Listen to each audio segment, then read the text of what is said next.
We met for the first time, and when he put on that fedora and he strung on that whip, he gave shape and attitude and style and vulnerability. I owe Harrison a great personal debt. He has directed more box office history than perhaps anyone alive. Jaws, E.T., Jurassic Park, Schindler's List. Steven Spielberg didn't just make movies people loved. He reshaped what a summer blockbuster could be, and then, almost as if to prove a point, turned around and made some of the most devastating dramas of the 20th century. But behind every one of those films is a much smaller story that rarely gets told. The handful of actors Spielberg keeps returning to, decade after decade, project after project. Not because a studio told him to, not because it was convenient, because something happened on set, a moment of trust, a flash of talent, a friendship, that he never wanted to let go of.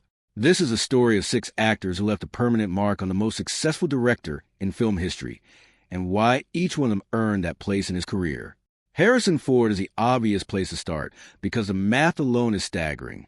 For Indiana Jones films across nearly 30 years, from 1981's Raiders of the Lost Ark all the way to 2008's Kingdom of the Crystal Skull. Add in Ford's other work with Spielberg, and you have one of the longest-running actor-director pairings in Hollywood history. But if you want to understand why this partnership worked, you don't need 30 years of box office numbers. You just need one afternoon in the Tunisian desert. The Raiders' shoot in Tunisia was brutal. Temperatures soared past 100 degrees, and the local food and water conditions left a huge portion of the cast and crew sick with dysentery. Ford was among the worst affected. Spielberg, oddly, had avoided it almost entirely. He'd been cautious enough to bring his own supplies from home, a habit that became something of a running joke on set. On the schedule that day was an elaborate sequence. Indiana Jones squaring off against a menacing swordsman wielding a scimitar, meant to be a lengthy, physically demanding duel. Ford, barely able to stand and unwilling to stray too far from a bathroom, walked over to Spielberg with a much simpler pitch. Skip the choreography. Just shoot him. Spielberg didn't hesitate. He'd been quietly thinking the same thing. So that's what they filmed. An exhausted, unbothered Indiana Jones, sizing up his flashy opponent for a beat, then calmly draw his revolver and ending the fight before it starts. It remains one of the most quoted, most replayed moments in adventure filmmaking, a punchline born entirely out of illness and improvisation. That single exchange tells you almost everything about why Ford mattered so much to Spielberg.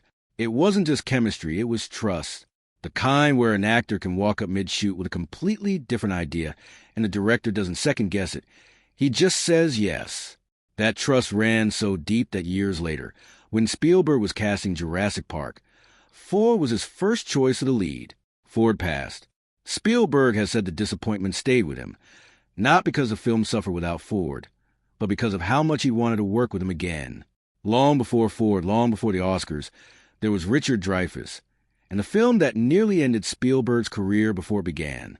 Jaws, in 1975, was a production disaster.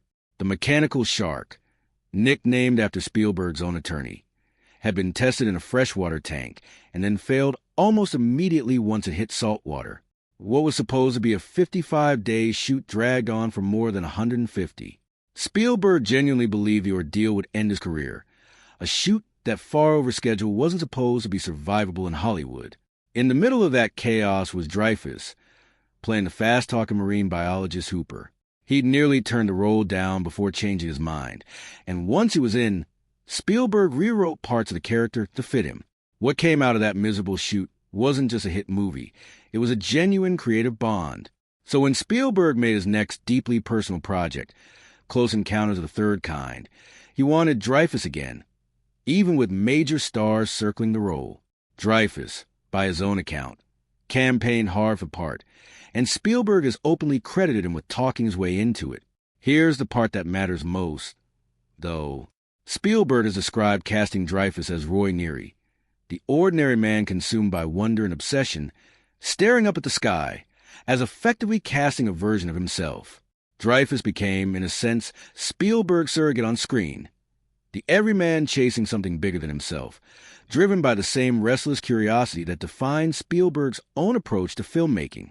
Dreyfuss has pushed back gently on the idea over the years, insisting he's very much his own person, while also admitting there was truth to it, that in some ways, he was a more childlike of the two, which is precisely what made him right for the role. Two actors down, and both have become extensions of Spielberg in their own way. The next one did something almost nobody else on this list managed. He unsettled Spielberg. In 2012, Spielberg made Lincoln, and there was only one actor he wanted for the title role, Daniel Day-Lewis, an actor known for a level of preparation that borders on obsession. The problem was, Day-Lewis had already turned him down once, nearly a decade earlier, when Spielberg first floated the idea. For years, the role instead sat with Liam Neeson, who was attached to play Lincoln for a long stretch before eventually deciding he'd aged out of the part. In a moment of real generosity, Neeson personally encouraged Spielberg to go back to Day-Lewis. This time, with a tighter script focused only on the final months of Lincoln's presidency, Day-Lewis said yes, but only if he could have a full year to prepare. What he did with that year became the stuff of industry legend. He read dozens upon dozens of books on Lincoln. He reconstructed the president's voice almost from scratch, opting for a higher, readier tone based on historical accounts rather than the deep, booming voice most people assume Lincoln had. When he felt ready, he sent Spielberg a recording, and Spielberg has said that listening to it didn't feel like hearing an actor. It felt like Lincoln himself was in a room. On set, Day-Lewis simply never broke character. Cast and crew refer to him as Mr. President throughout the shoot.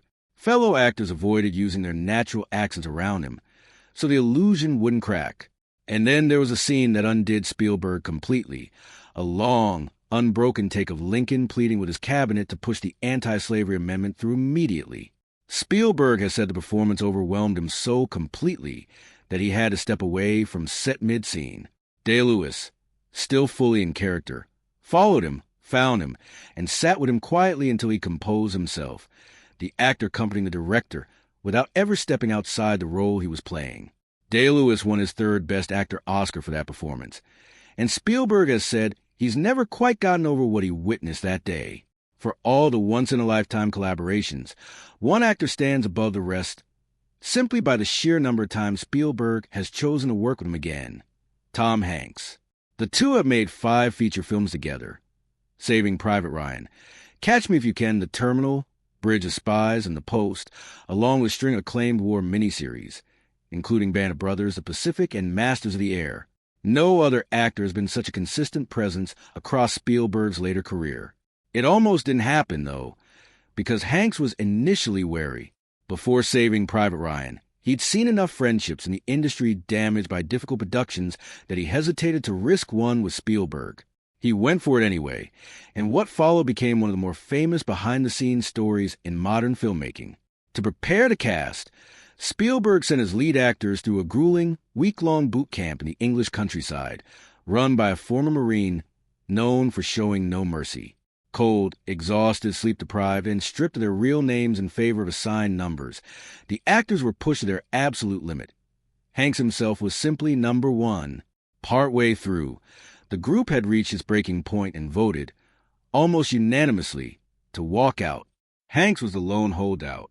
Despite being the biggest name there and having every excuse to leave, he talked the rest of the cast into staying, arguing it would make the eventual performances more honest. That single decision became a bonding moment for the entire ensemble, and it's exactly the kind of quiet leadership Spielberg has said he values most in him. When asked why Hanks matters so much to his work, Spielberg has reached for one of the highest comparisons available: Jimmy Stewart, the classic embodiment of the decent, relatable American everyman. Spielberg has said that if he'd made Saving Private Ryan in the golden age of Hollywood, Stewart would have been his only choice for the role, which is precisely the space Hanks now occupies in his own filmography. Not every actor on this list needed decades to leave an impression. Some only needed one film. In 2002, Spielberg made Catch Me If You Can, based on the true story of Frank Abagnale, a teenager who talked his way into careers as an airline pilot, a doctor, and a lawyer while forging millions of dollars in checks. To play him, Spielberg cast Leonardo DiCaprio, at the time still best known to most audiences as the heartthrob from Titanic. It remains the only film the two have made together, which is a little surprising given how smoothly it went. The production moved fast, over 100 locations in just 52 days, and DiCaprio has described scenes that were expected to take days being wrapped in a single afternoon. There was a genuine energy to the whole shoot. What's most interesting is how much Spielberg's perception of DiCaprio shifted once they actually started working together. Spielberg has admitted he bought into the tabloid version of the actor, the party boy reputation that trailed him everywhere after Titanic. Once filming was underway, though, and Spielberg got to know DiCaprio's family, he realized the reality was almost the opposite of the headlines. A grounded, close-knit family man, nothing like the gossip suggested. Spielberg has said he felt almost guilty for having believed it in the first place. He also saw exactly why DiCaprio was right for the role, describing a sharp, watchful intelligence in the actor's eyes that made it entirely believable he could talk his way into or out of anything. DiCaprio, for his part, has joked that Spielberg is a real con man of the two of them, pointing to the well-known story of a young Spielberg talking his way onto a studio lot and essentially setting up an office there before he'd officially been hired by anyone. The two have flirted with reuniting over the years, including talk of a project centered on Ulysses S. Grant, though nothing has materialized yet. Asked more recently about his favorite Spielberg film, DiCaprio didn't pick their own collaboration. He named Jaws. The final name on this list isn't here because of a great performance. It's here because of friendship, and it might be the most quietly emotional story of them all.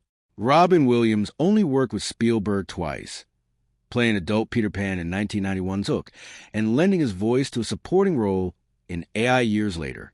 On paper, that's a thin professional relationship compared to everyone else on this list. But Williams earns his place here for something that had nothing to do with a film set. In 1993, Spielberg was in Poland filming Schindler's List, by far the most emotionally punishing project of his career, a story about the Holocaust shot in the very country where those atrocities occurred. The weight of that material followed him every single day, far from home, with nothing to offset the darkness of what he was filming. Robin Williams understood that better than almost anyone.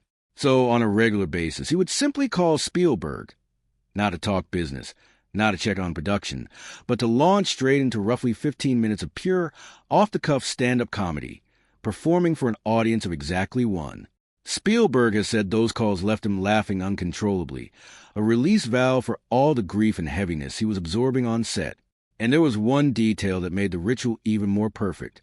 Williams never said goodbye. He'd build toward the biggest laugh he could land, and then, right at that peak, he'd simply hang up, leaving Spielberg laughing alone in the dark, thousands of miles from home, with nothing expected in return.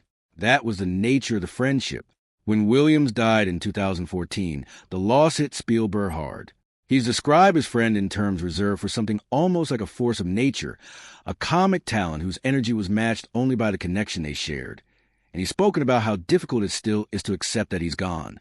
6 very different men, an adventurer, an everyman, a president brought back to life through obsessive craft, a steady creative partner across decades, a young con artist who won over a skeptic, and a friend who asked for nothing but a laugh.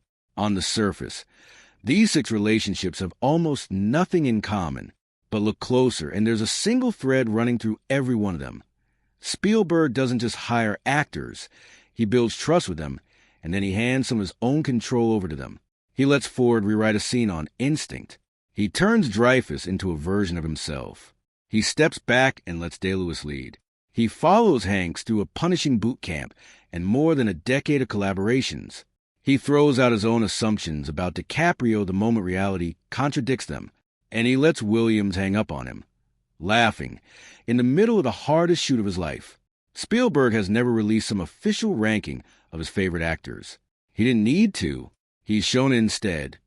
Through the actors he keeps calling back, the risks he's taken on their instincts, and the films that resulted from simply trusting the right person in the room with him. 6 actors, 5 decades, and one director who understood that the real magic of filmmaking was never his alone. It was always about who he chose to share the frame with.